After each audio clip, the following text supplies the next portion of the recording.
नमस्कार बंधुगण मु आपणमानकर अर्पिता मोटिवेशन ऑफिशियल को स्वागत जनाऊँगी। आज मु कहिबी केवल 16टी गुरुवार यही 3टी उपाय करंतु आउ देखंतु चमत्कार। नमस्कार दर्शक बंधु, आपण समस्त को पुणी थरे मो चैनल को स्वागत जनाऊँगी। दर्शक बंधु, आजिर भिडियोटी प्रत्येक गुरुवार को उपरे। दर्शक बंधु, आमे नीतिदिनिया जीवन रे आमे एपरी कर्म करुछु एवं माँ लक्ष्मी को प्रसन्न करिया पई प्रत्येक व्यक्ति तरतर होइथांती। इमिति करिबा द्वारा जहा द्वारा माँ लक्ष्मी सदा सर्वदा आम उपरे कृपा करिवे। माँ लक्ष्मी आमर आर्थिक समस्या किछि ना किछि आम समस्तंकर घरे रहिछि, से आर्थिक समस्या दूर करिवे।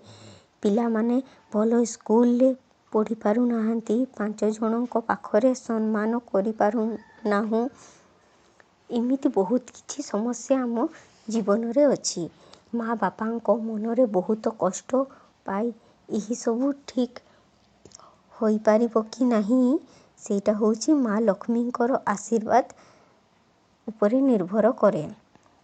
माँ लक्ष्मी को प्रसन्न करिया पई प्रत्येक गुरुवार आमे व्रत पालन करुचे, तापरे भी काहींकि माँकर कृपा रहु नाही। यही सबु माँ लक्ष्मींकर आशीर्वाद जोगु संभव होई पारे। दर्शक बंधु, आमे यही सबु करुचे माँ लक्ष्मी को प्रसन्न करिया पई, मार्गशीर गुरुवार करुचे, तापरे भी काहींकि माँ को कृपा रहु नाही। चलंतु जानिबा आजिर भिडियो रे। मु कहिबी जे किपरि आपणकर गरीब समस्या दूर हबो।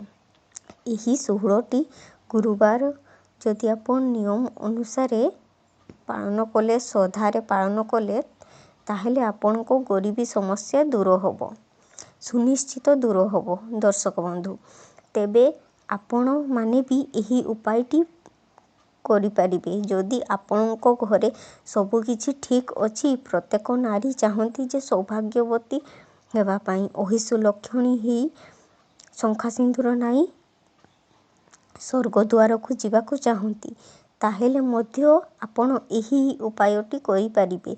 यही उपायटी करिबा द्वारा धन, ऐश्वर्य, स्वामींकर दीर्घायु, घरे सुख समृद्धि, कार्य क्षेत्र रे पिलामानकर उन्नति सबु देखा देइथिबो। केवल 16टी गुरुवार आपनको यही कार्यटी करिबाकु अछि। आपण एहाकु घरे करिवे, कोनोसी मंदिर रे आपनको करिबाकु पड़िबो नाही। एहा केवल आपनको घरे सबु जिनिस उपलब्ध अछि, जणे साधारण गृहिणी मध्य करि पारिबे। आज्ञा यही उपायटी थरे निज जीवन रे करिकि देखंतु आज्ञा। बहुत ध्यानर सहित यही भिडियोटी आपण सुनंतु एवं यही उपायटी थरे निश्चय करिकि देखंतु। चलंतु सुनिबा आजिर यही भिडियोटी। प्रत्येक गुरुवार 16टी गुरुवार यही उपाय करंतु। केवल 3टी उपाय आपनको करिबाकु पड़िबो। प्रथम रे होउची श्री सतम पाठ करंतु। 16 थर पाठ करिवे।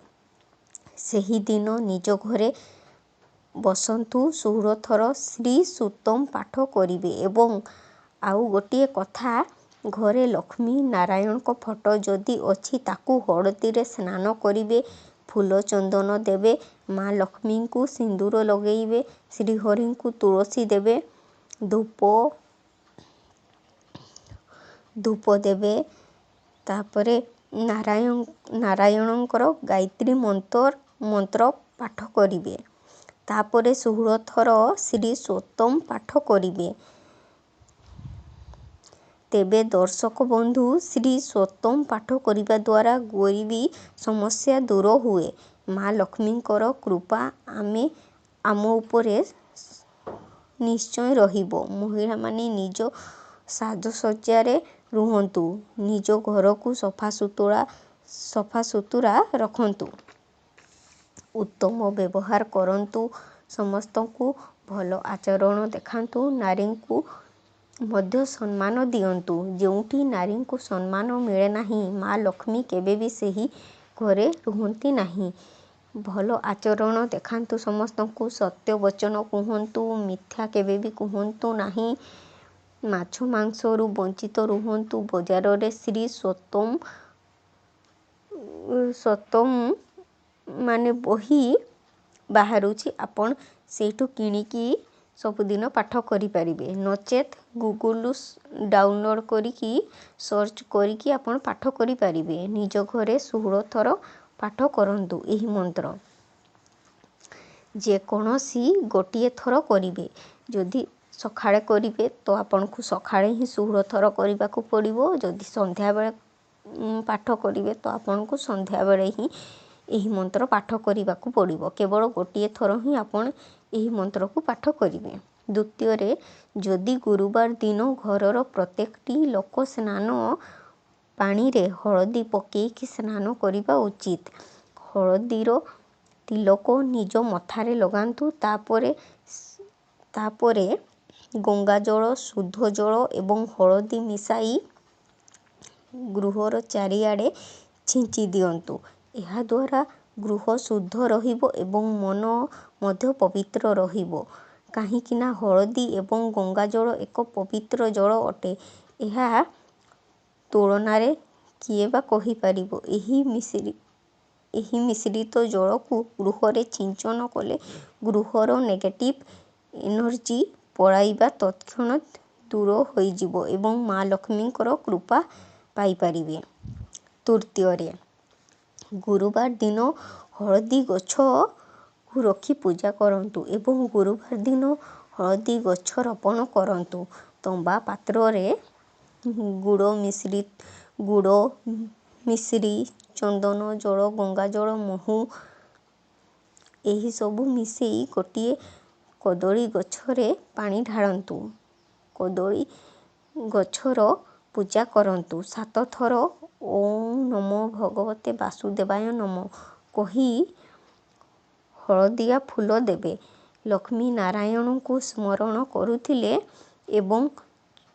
କରୁଥିବେ ଏବଂ ଚଣା, ଡାଲି, ଗୁଡ଼, କଦଳୀ ଭୋଗ ଲଗାଇବେ ଏବଂ ବିଷ୍ଣୁ ଶ୍ରୀହରିଙ୍କୁ ପ୍ରାର୍ଥନା କରିବେ।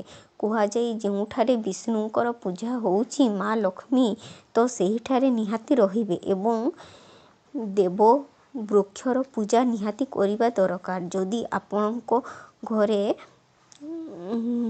ଦେବବୃକ୍ଷ ପୂଜା କରୁଛନ୍ତି, ତା ସହିତ ବୃକ୍ଷର ସେବା ମଧ୍ୟ କରନ୍ତୁ। ଏହାଦ୍ୱାରା ବହୁତ ବଡ଼ ପୁଣ୍ୟ ଅଟେ ଏବଂ ମା ଲକ୍ଷ୍ମୀ ଆପଣଙ୍କ ଆର୍ଥିକ ସମସ୍ୟା, ସବୁ ଦୁଃଖ କଷ୍ଟ ହରଣ କରିବେ। ଆପଣଙ୍କ ସବୁ ମନୋବାଞ୍ଛା ପୂରଣ ହେବ। ଆପଣ ଯାହା ବି ଚାହୁଁଛନ୍ତି, ଆପଣଙ୍କ ପରିବାରର ଲୋକମାନେ, ସଦସ୍ୟମାନେ ଯାହା ବି ଚାହୁଁଛନ୍ତି ସବୁ ମନସ୍କାମନା ପୂର୍ଣ୍ଣ ହେବ ଏବଂ ଯଦି ଆପଣଙ୍କ ଘରେ କାହାରି ବି ଦେହ ଅସୁସ୍ଥ ଅଛି, ପୀଡ଼ିତ ଅଛି, ତାହେଲେ ଜଲ୍ଦି ଶୀଘ୍ର ଭଲ ହେଇଯିବ। ତେଣୁ ଆପଣ 16ଟି ଗୁରୁବାର ଦିନ ଏହି 3ଟି ଉପାୟ ନିଶ୍ଚୟ କରନ୍ତୁ। ଦେଖିବେ ଆପଣଙ୍କ ଘରେ ଉନ୍ନତି ଘଟିବ। ଜୟ ମା ଲକ୍ଷ୍ମୀ।